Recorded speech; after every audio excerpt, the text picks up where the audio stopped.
Greetings to the misinformed and the unfortunate. I took so long off. I'm so sorry.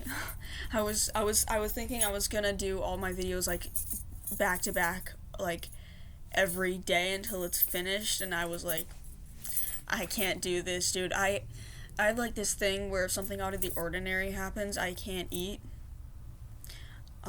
So I wasn't able to eat for the past like few days because I did something out of the ordinary, I suppose. But I'm so sorry. We will continue where we left off. Me needing to drink water is actually insane. My throat is so dry today. Okay. I will try not to look down. During this time, I was going to see a therapist once every 2 weeks, I believe. She heard about my situation and tried to get Child Protective Services involved again. No one showed up, no one cared. Maybe I'm just screaming into the void, but at least I got out. At least I got it out there. A few months passed and I had gone to the doctor's office for a problem either my mother or I was having. After the doctor walked out, my mother showed me her phone. It was an enrollment into a public high school. I thought she was joking at first. I immediately said thank you 10 times over. I cried when we got out. I cried when we got out to the car. I was so happy I was going to high school. I didn't know the reason why they changed their mind, but I had been later told by my brother that he had a serious conversation with them about me going to high school. If you're wondering why they couldn't have why they wouldn't just have a serious me reading everything wrong. If you're wondering why they couldn't have a serious conversation with me, it was because I was born a girl. They would not take me seriously because I was viewed as a wicked, immature young girl who did not know anything of the world.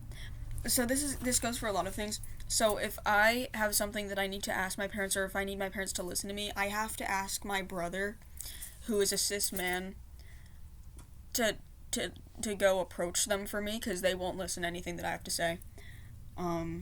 Because I was born a girl. So, and that's just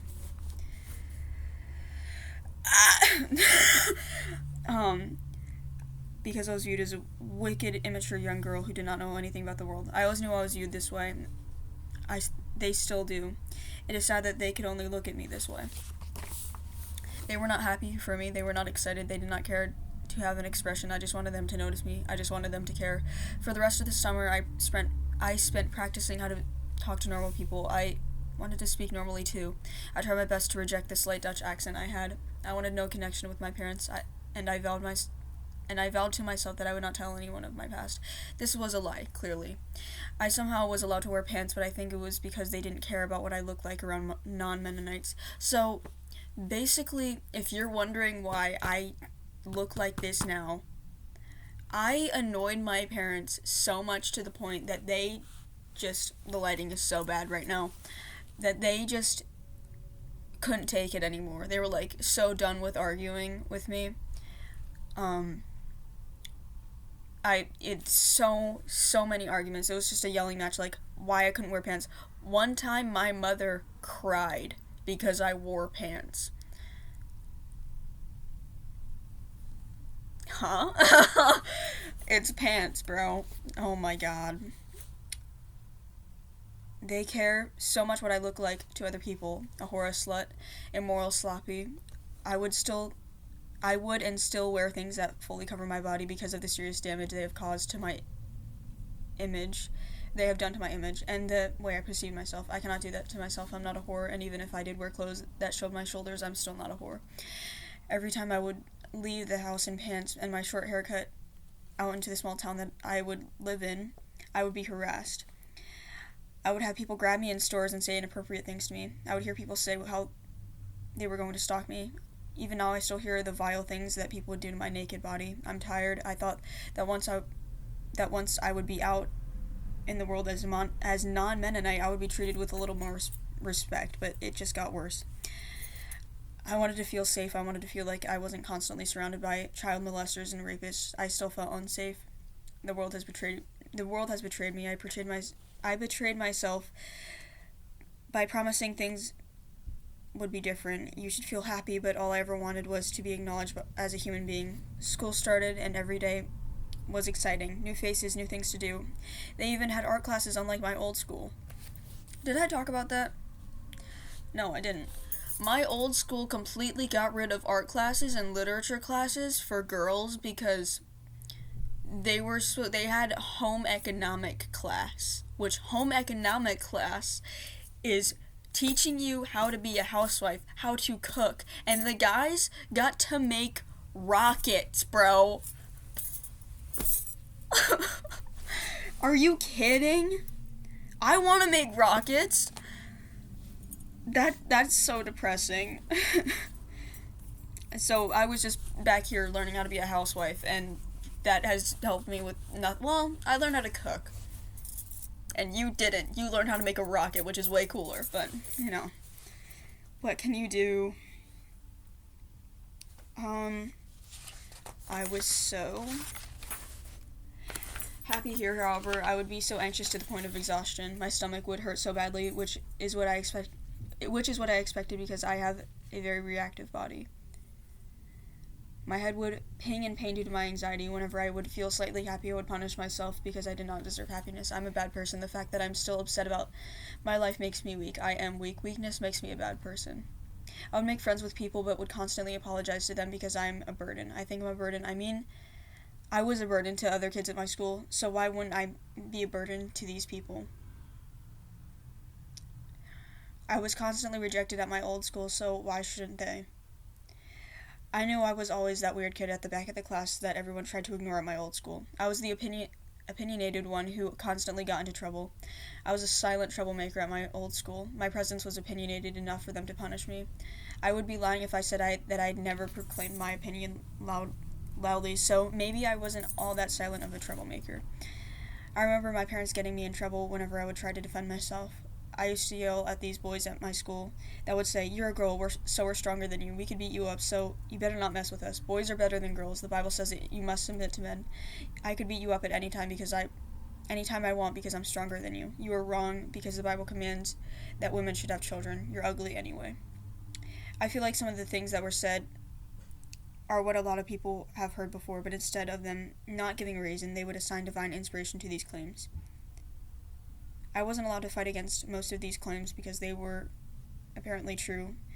There was no fighting it. I knew that boys were better than girls. I wanted so badly to be a boy. I recount that one time me and my best friend were talking during break at my school, and we both agreed that we would rather be boys because they were better than girls. I took this to the extreme by taking this to the extreme. I sort of found myself. I found out that I might be a boy. I really chose those words that I said to heart. I really took those words that I said to heart. I remember I was at an event that was being held at Shaverstown High School. Me doxing, actually, I don't care. Me doxing the places is actually insane. Can't cut it out. Don't know how to do that. I think it was the fall festival, which is basically like Halloween but for Mennonites because they obviously thought that Halloween was demonic.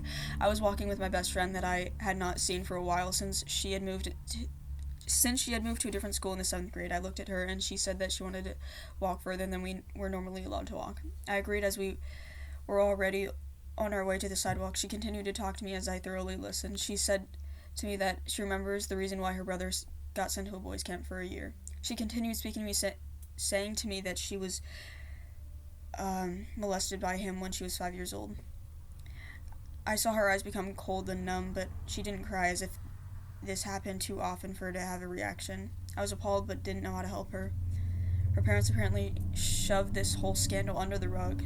No one got legally in trouble. While I was well into going to high school in 9th grade, I got into a heated argument with my parents. I remember I was wearing detailed goth makeup, which really upset my parents. I feel as if many alternative children can find this part in my life relatable. My parents made fun of my makeup when they saw me. I had gotten the makeup by making my brother order it because I wasn't able to do this with my phone. I still cannot do this because I'm not allowed to have internet. The reason for this is because my parents want to stop me from being queer. They think that taking away outside world knowledge and internet access will stop me from being queer. Me and my brother were in his room making jokes and laughing while my parents were gone for small group. I was very happy to spend time with my brother because he had expressed support for me. We were giggling when suddenly my mom and dad came home. My mother had gone upstairs and entered my brother's bedroom, which we were both in. I had this sudden idea to ask my mother if I could go on a hike with my friends. My mother's eyes turned from loving to annoyance. She said to me that me reading it wrong twice. She said to me in a stern voice, "No, I don't think so." I asked her why multiple times. Till she finally answered, "You are going to do immoral things on that hike." I do not know what that meant, so I asked her repeatedly what that even meant. My father chimed in and said, "Oh, I think you know what it means." I, in fact, did not know what it meant. I asked them repeatedly what this all means. They never truly answered whenever I asked them what they were saying, and whenever I had asked them what they were saying and what it had meant in prior arguments. My father said to me, "Go look up what immoral means. I think you'll understand then." I answered back to them saying that immorality is not an objective fact. It is what you deem as immoral. He told me that this was not true. My mother finally blurted out, "We are trying to say that we don't want you hanging around with homosexuals." Funniest fucking thing ever, sorry. I broke down. This could not happen again. I was happy just a few minutes ago. What I had thought that they were trying to say was I was going to go out and do drugs in the woods or something of that nature, but not this. I said to them that this ship has already been sailed. Mom, I am a homosexual. Bro. My mother looked at me with more hatred in her eyes than I had ever seen. I knew that she was going to have that reaction. They already knew this about me, however, I still refused to believe it.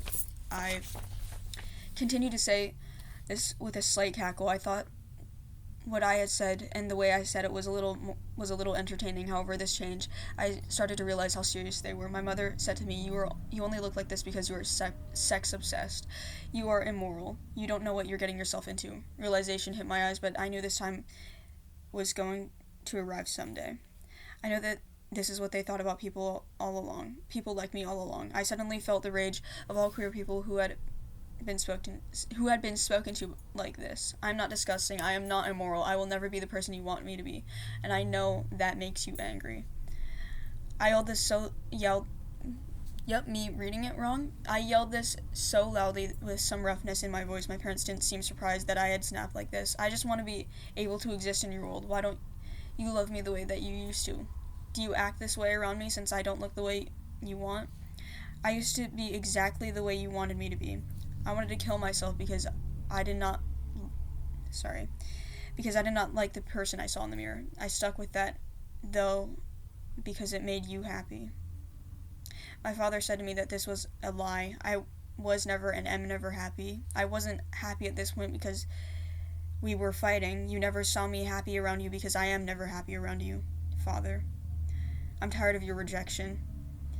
My parents stared at me appalled. I want you to love me the way that you used to, or the way I think you used to. You never cared because whenever I looked and acted according to how you believe I should look and act, you were happy.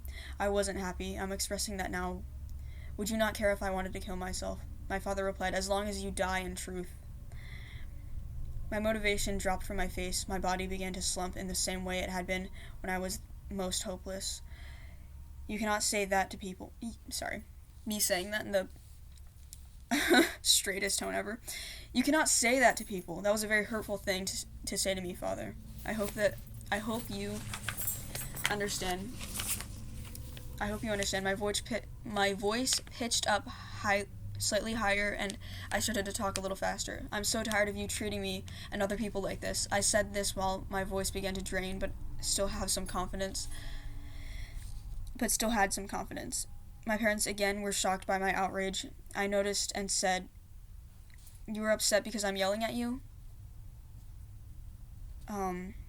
This does not make sense. You're upset because I'm yelling at you, but you know what? This is what you deserve. This is your punishment. This is cause and effect. My father broke in at the middle of my chant and said, "Can you just shut up?" I looked at him with no respect in my eyes. "I will never shut up. How dare you say that to me? I will scream until there is nothing left in me. I will scream into the void until someone finally listens. I will never be silenced until the day I die." My father started to chuckle after I had been screaming at them for 3 hours. "You find this funny? You find my pain and suffering funny?" He replied, "No. I just think that what you're saying doesn't make any sense." I said back to him, I'm just yelling at you because all I want is respect from you, and I have never been given that. I think you're a bad parent." My brother tapped me on the shoulder as a signal for me to stop because this had been going on for several hours. I said, "Yeah, I know. Just hold on a minute." I turned back to my mother and father and said, "All I want is to feel respected. You will never silence me." I walked back to my room with my brother and he shut the door. "This is great and all, but it's time to stop, okay? Just drink some water and pet the dog or something," my brother said. I reluctantly complained. I took a shower and went to bed very late. I woke up with a strain in my voice from yelling so much. I regretted what I had done the night before. I wished I could have some restraint with that so that I could sound just slightly more intelligent. I want to share what I did because I most definitely still made and still make mistakes. My brother had told me what had happened when I went back to my room. My brother had told me what had happened after I went to my room when he told me he could handle this when I was in the middle of the argument. He stated that because he stood up for me, my father told him to, quote, "grow some balls." That's crazy. My brother said that he had never been more mad in his life. My brother is a very respectable man, and I had felt bad that my father viewed him as a failure as well. The thoughts of failure were normally placed on me, so I did not want them to be placed on anyone else. I know what this feels like. If anyone is going to be disrespected, it should be me. I don't want anyone to suffer for my sake. I look back on my life with regret. I now currently live in spite of all things my parents had done instead of despite it. The way I walk, the way I speak, the way I handle myself is all in spite of them. I changed anything about myself that reminded me of them except for one thing. I have their resentfulness. They were treated badly, so I was treated badly. I want to break that curse. I want to cut off any negative ties I have that have anything to do with them, yet have the positive attributes I may have from them without feeling spite. Any positive attributes I may have from them without feeling spite. Seeing all the things I've done in the past, I feel regret, but I want them to feel that too. These events I'm going to be telling you are not in order. I was informed about these events later in my life. My brother had attended a men's retreat, which was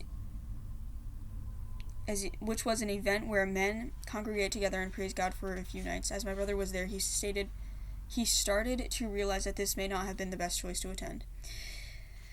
He recounted that he had heard several men admit to committing adultery, bestiality, and worst of all, rape. The men roared in applause because these men had never been caught. The men roared in applause because these men who had never been caught had been saved by God, in quotation marks.